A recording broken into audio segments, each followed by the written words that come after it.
السر وأخفى الله لا إله إلا هو له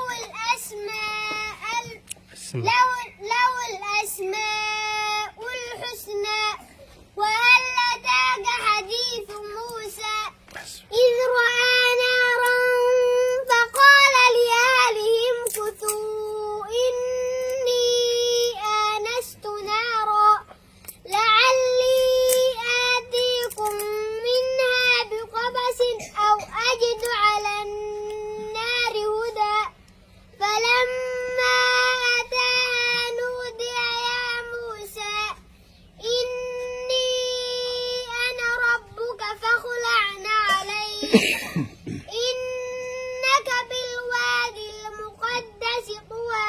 حسبك ما شاء الله.